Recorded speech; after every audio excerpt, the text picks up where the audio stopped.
Good afternoon guys, welcome back to my channel. और मैं हूं इस वक्त Don Mueang international airport Bangkok में, और मैं आज यहां से जा रहा हूं अपने नेक्स्ट डेस्टिनेशन के लिए जो है म्यांमार। और मैं अभी जा रहा हूं यहां से बैंकॉक से जो म्यांमार की कैपिटल है यांगोन, मैं वहां पे जा रहा हूं। और इस बार मैं जा रहा हूं एक अलग एयरलाइन में जो कि है थाई लायन एयरवेज़। तो अभी मैं बस यहाँ पे पहुँचा एयरपोर्ट पे, कुछ 4:30 बज रहे हैं और मेरी जो फ़्लाइट है शाम को 7 बजे है यहाँ से, और वो यांगोन पहुँचेगी कुछ 1 घंटे के बाद, 1 घंटा 10 मिनट ऐसा कुछ लगेंगे। तो ठीक है, वो वहाँ पे जो अराइवल टाइमिंग है वो कुछ है 7:45 है, ऐसा कुछ है। तो ठीक है गाइस, तो अभी ये मैं यहाँ पे पहुँच चुका हूँ। अभी टाइम हो रहा है 4:30 बज रहे हैं, तो अभी कुछ 2.5 घंटे हैं मेरे फ़्लाइट के लिए यहाँ से। तो ठीक है, अभी मैं जाता हूँ। यहाँ पे पीछे जो टर्मिनल 1 आप देख रहे हैं तो वो है यहाँ का इंटरनेशनल डिपार्चर, और ये मेरे पीछे जो है टर्मिनल 2, वो सिर्फ डोमेस्टिक के लिए यूज़ होता है। तो ठीक है, अभी जाता हूँ मैं टर्मिनल 1 के लिए और आपको दिखाता हूँ थोड़ा बहुत terminal 1 don Mueang international airport का कैसा होता है डिपार्चर। और उसके बाद फिर यहाँ से जाएंगे, बोर्डिंग पास कलेक्ट करेंगे, और बोर्डिंग पास कलेक्ट करने के बाद फिर फ़्लाइट का थोड़ा बहुत दिखाता हूँ कैसा है थाई लायन एक्सप्रेस। और उसके बाद फिर जैसे वहाँ पर पहुँचेंगे हम म्यांमार में, तो म्यांमार का जो वीज़ा का प्रोसेस वो बताऊंगा, और साथ में इमिग्रेशन में क्या है सारा कुछ बताऊंगा। तो ठीक है, बने रहिए मेरे साथ। इस ब्लॉग में ज़्यादा कुछ नहीं बताऊंगा, बस डॉन मैंग इंटरनेशनल एयरपोर्ट का दिखाऊंगा। उसके बाद फिर यहाँ से जो फ़्लाइट है मेरी थाई लायन एक्सप्रेस, उसका थोड़ा सा दिखाऊंगा, थोड़ा सा उसका रिव्यू करेंगे। और उसके बाद फिर जाएंगे म्यांमार में, और उसके बाद जैसे म्यांमार पहुँचेंगे फिर वहाँ से आपको बताऊँगा वीज़ा प्रोसेस, इमिग्रेशन एंड बाकी सारा कुछ बताऊँगा वहाँ से। तो ये है don Mueang international airport terminal 1। तो यहाँ से सारे जो डिपार्चर्स हैं मोस्टली सारे कंट्रीज़ के लिए यहीं से निकलते हैं। और एक इंटरनेशनल एयरपोर्ट है जो कि सुवर्णभूमि, जो कि यहाँ से 50 किलोमीटर दूर है। तो मोस्टली इंडिया से फ़्लाइट्स जो मतलब कि ईस्टर्न पार्ट से, जैसे कि कोलकाता हो गया या फिर वाइजैक, रायपुर वगैरह से जो आते हैं फ़्लाइट्स, वो सारे आते हैं यहाँ पे डॉन मैंग में। तो ये है डॉन मैंग इंटरनेशनल एयरपोर्ट। तो अभी ये जो पीछे काउंटर है दैट इज़ थाई लायन के लिए, थाई लायन एक्सप्रेस ऐसा कुछ है इसका नाम। हाँ वही है, थाई लायन एयर है। तो ठीक है, ये है थाई लायन एयर। और अभी 5 मिनट में जाता हूँ, बोर्डिंग पास कलेक्ट करता हूँ। उसके बाद फिर यहाँ पे इमिग्रेशन में कुछ खास होने वाला है नहीं, क्योंकि आप जैसे किसी कंट्री में एंटर करते हैं उस टाइम पे ज़्यादा मतलब कि पूछताछ होती है, और जैसे आप निकलने वाले होते हैं तो उस टाइम पे कुछ भी नहीं पूछते, बस आपका एक बार चेक कर लेते हैं बोर्डिंग पास वगैरह, और उसके बाद स्टैंपिंग करके आपको अंदर भेज देते हैं। तो ठीक है, अभी मैं जाता हूँ, अपना बोर्डिंग पास कलेक्ट करता हूँ यहाँ से, और उसके बाद फिर वेट करते हैं। और बाकी का जो भी कुछ वीज़ा प्रोसेस, म्यांमार का वीज़ा का क्या प्रोसेस था सारा कुछ मैं बताता हूँ आपको अंदर जाके। तो कुछ ज़्यादा टाइम नहीं लगेगा, 1 मिनट बता दूंगा। बाकी अगर आपको डिटेल्स में पता करना है तो आप मुझे कमेंट में बताइए, मैं आपको अलग से वीडियो बना के डाल दूँगा। तो ठीक है, अभी बोर्डिंग पास कलेक्ट करते हैं यहाँ से और मिलते हैं अंदर। सी यू सून। ओके, तो इमिग्रेशन और सिक्योरिटी चेक दोनों प्रोसेस कंप्लीट हो चुके हैं, और अभी हम जा रहे हैं यहाँ से जो डिपार्चर गेट है, गेट नंबर 25 और 26 है इस बार, तो वहाँ पे जा रहे हैं। तो ये है अंदर का एरिया जो ड्यूटी फ्री जोन होता है।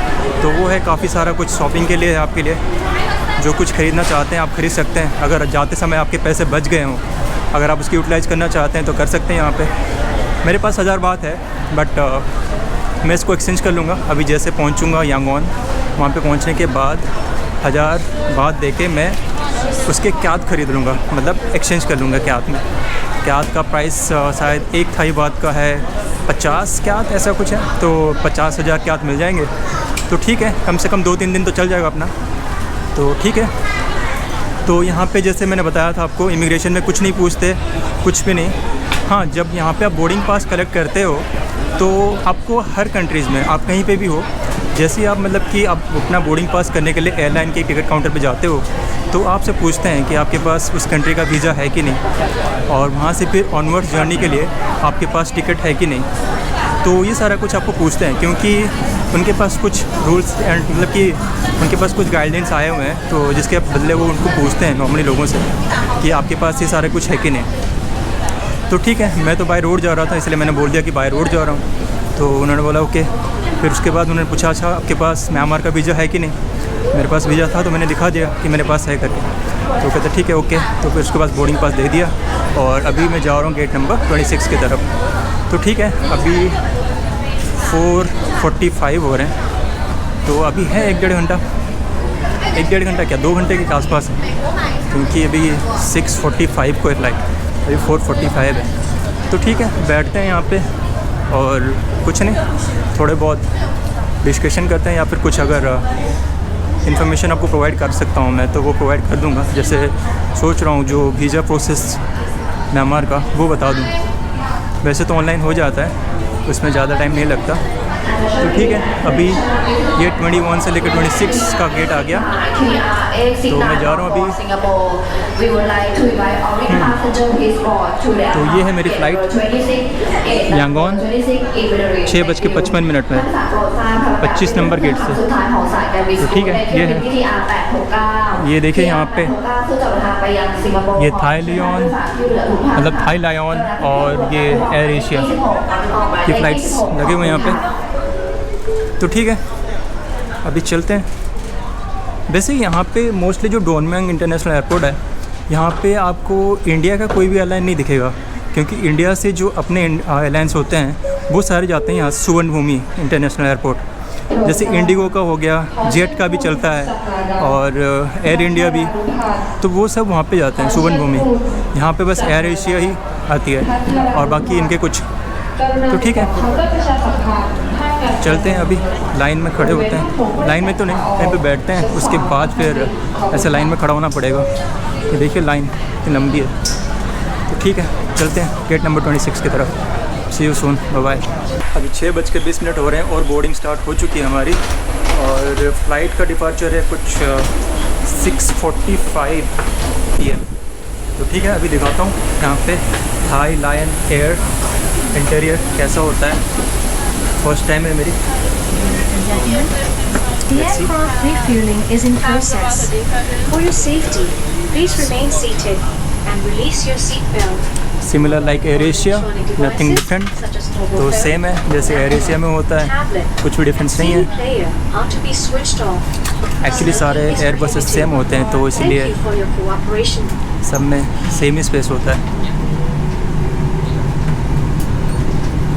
अपना सीट नंबर 24F लास्ट में है इस बार।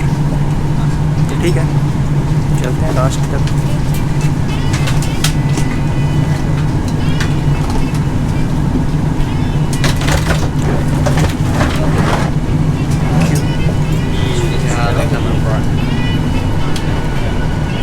This is Thai Lion Air. Thank you. 27, 25, 24.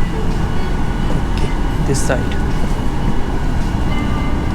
तो ये है अपनी सीट, साइड की सीट मिली है इस बार। तो ठीक है, बैठते हैं और उसके बाद दिखाता हूँ आपको।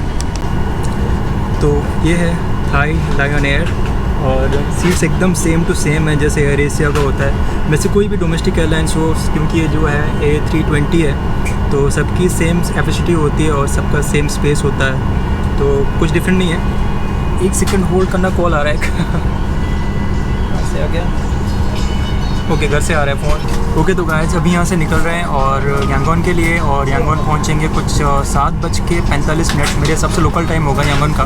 तो फिर वहाँ से उतरेंगे, उसके बाद फिर वहाँ पे वीज़ा मैंने ले लिया था ऑनलाइन, तो वीज़ा दिखाएंगे, उसके बाद इमिग्रेशन कंप्लीट करेंगे, उसके बाद जाएंगे बाहर, और उसके बाद मुझे करना पड़ेगा करेंसी एक्सचेंज। तो करेंसी एक्सचेंज का भी बताऊंगा, और सिम कार्ड का पता करेंगे कि क्या प्राइसेस है। अगर सही रेट कुछ मिल जाता है तो वहाँ से ले लेंगे एयरपोर्ट से ही। उसके बाद फिर मैं आपको बताऊंगा इंटरनेशनल एयरपोर्ट जो यांगोन का है, वहाँ से सिटी के लिए जाने के लिए आपको बस कैसे पकड़नी है और क्या कुछ होता है सारा कुछ उसके बाद बताऊंगा। बस पकड़ना पड़ता है या फिर टैक्सी पकड़नी पड़ता है, तो जो भी कुछ है। अगर बस मिल जाता तो सही है क्योंकि सस्ते में हो जाएगा अपना, अगर टैक्सी पकड़ना पड़ेगा तो फिर 400-500 एक्स्ट्रा लग जाएंगे। तो ठीक है, जो भी कुछ है जाके पहुंचने के बाद ही पता चलेगा। तो अभी मैं करता हूँ कैमरा बंद और मिलेंगे डायरेक्ट हम यांगोन में, म्यांमार में। तो सी यू सून।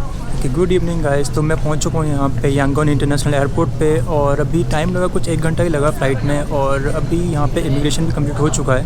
कुछ पूछा नहीं, कुछ नहीं, बस जो मेरा वीज़ा था वो मैंने इनको प्रिंट आउट निकाल के दे दिया था, तो बस उसमें बस उन्होंने स्टैंप लगा दिया और पासपोर्ट पे इमिग्रेशन का स्टैंप लगा के बाहर कर दिया। तो ठीक है, अभी मैं यहाँ से जा रहा हूँ, कस्टम क्लियर करूँगा, उसके बाद फिर 2-3 काम रहते हैं, जैसे कि करेंसी एक्सचेंज, उसके बाद मोबाइल का सिम कार्ड, और उसके बाद फिर यहाँ से सबसे सस्ता जो मोड ऑफ़ कम्युनिकेशन होगा एयरपोर्ट से सिटी के लिए वो पता करेंगे, और उसके बाद फिर मिलेंगे हॉस्टल में। ओके, तो गाइस मैं बाहर आ चुका हूँ, और जैसे बाहर आते हैं तो ये पीछे देखिए यहाँ पे ये करेंसी एक्सचेंज के काउंटर्स हैं कुछ, तो इस साइड पे 4 हैं और आगे भी 4 बैंक और हैं शायद, तो बाकी मैं चेक करके देखता हूँ। अब सबसे ज़्यादा सस्ता वाला जो रेट मतलब कि, तो अभी आगे भी देखेंगे कि और भी कुछ बैंक है कि नहीं है, और उसके बाद फिर रेट्स का भी पता करेंगे। जो सबसे बेस्ट रेट देता होगा तो वही वाला लेंगे, मतलब जो सबसे बेस्ट रेट देता होगा उसी से एक्सचेंज कराएंगे।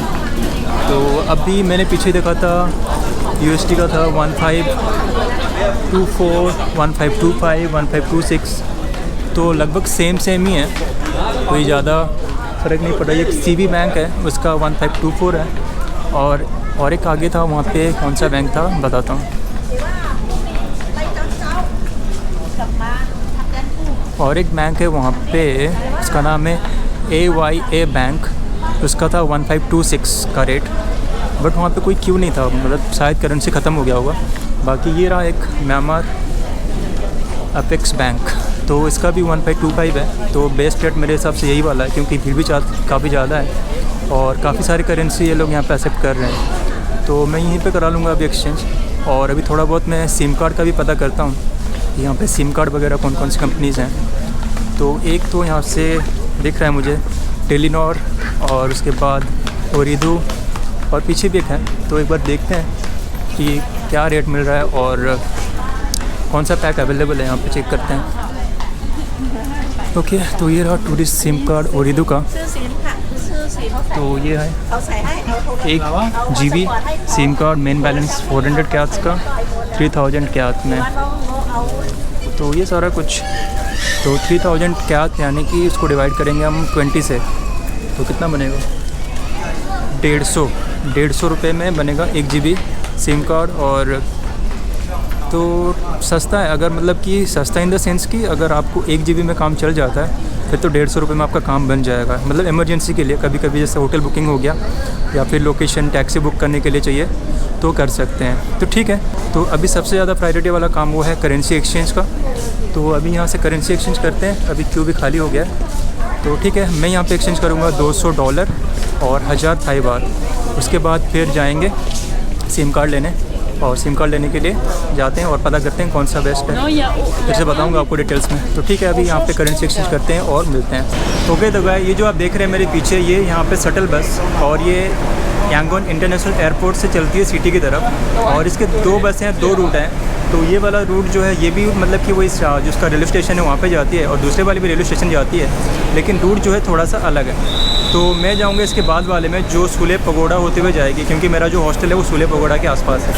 तो ठीक है, अभी यहाँ पे आया मैं, बस एयरपोर्ट से बिल्कुल सामने ही है इनका ये बस पार्क है, तो यहाँ पे बस मतलब कि लगती है हर 10 मिनट में, तो वो वाली है मेरी बस पीछे वाली, तो मैं जाऊँगा अभी उसमें।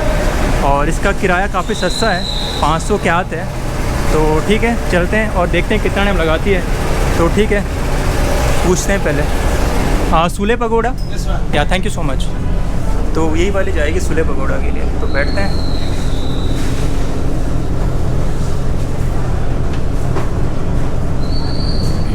तो बैठ गए, बस पूरी की पूरी खाली है, और पैसे देने के लिए 500 क्या लगते हैं, तो दे देंगे अभी।